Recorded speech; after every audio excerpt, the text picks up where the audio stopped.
vous apprendre à réaliser des boucles en fil aluminium. Des boucles, je vais pas dire parfaites, puisque rien n'est parfait, mais le moins marqué possible. Voilà, je vais essayer de vous montrer comment je réalise des boucles très harmonieusement, très facilement et sans les marquer. Et avec quel outil je fais ces boucles là. Donc là vous avez des grandes boucles, des plus petites, des plus serrées et des très serrées. Donc voilà, je vous laisse avec la suite de cette vidéo pour vous montrer comment je réalise ceci. Pour réaliser ces boucles, il vous faudra une pince coupante, une pince à embourron et une pince nylon. Donc bien évidemment il vous faudra du fil aluminium. Donc pour ce projet j'ai déjà réalisé un petit échantillon sur lequel nous allons pouvoir réaliser différents types de boucles.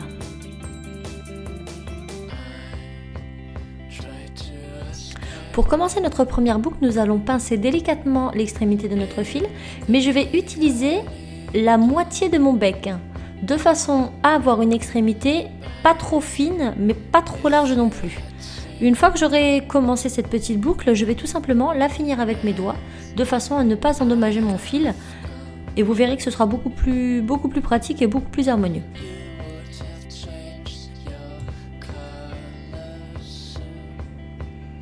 Pour passer à la seconde boucle, je vais procéder donc de la même façon, toujours vers la moitié, voire même la fin du bec de ma pince. Car je veux vraiment une extrémité assez large pour ces boucles-ci. Une fois que j'ai plus ou moins le petit arc de cercle que je souhaite, je fignole encore avec mes mains. Cette fois-ci, je vais réaliser une boucle un petit peu plus serrée que la boucle précédente. Donc on y va tout doucement. Et ça se fait vraiment tout seul. Je peux ensuite mettre mes fils plus ou moins comme je le souhaite. À l'aide de mes pouces et de mes doigts, je vais moduler de la façon que je le désire.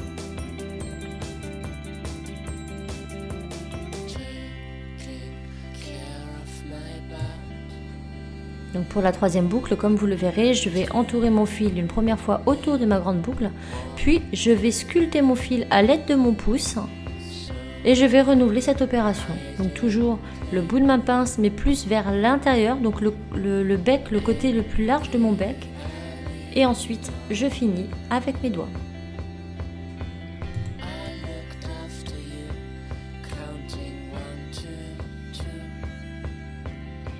Quand je ne suis pas satisfaite de l'intérieur, je vais tout simplement couper le petit bout que je ne trouve pas très joli pour ne pas que ce soit trop long, et je vais tout simplement le retravailler avec ma pince, mais très délicatement car le fil alu marque très vite.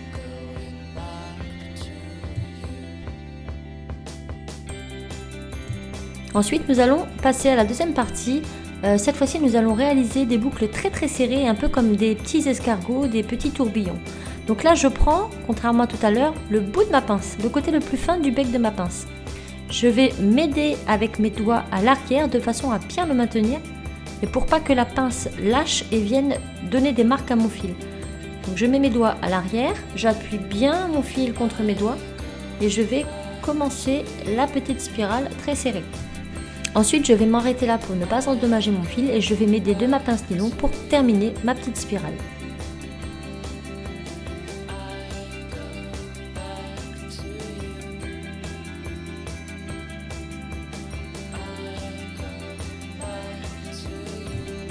Donc là je vais réaliser ma deuxième petite spirale escargot exactement de la même façon, sauf que là je le fais de profil pour que vous puissiez voir d'un peu plus près comment je m'y prends. Donc il est très important de mettre ses doigts à l'arrière de façon à bien maintenir son fil.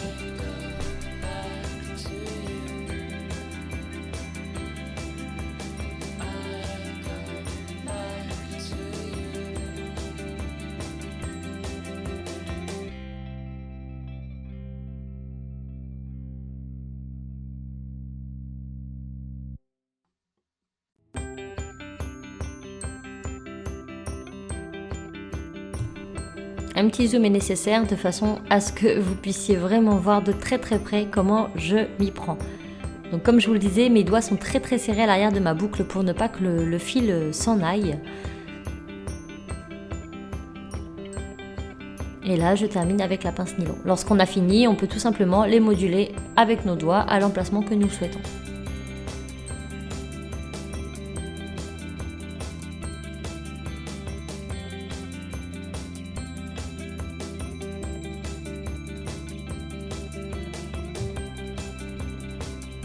Et voilà, j'espère que ceci vous aidera à réaliser de magnifiques petits bijoux.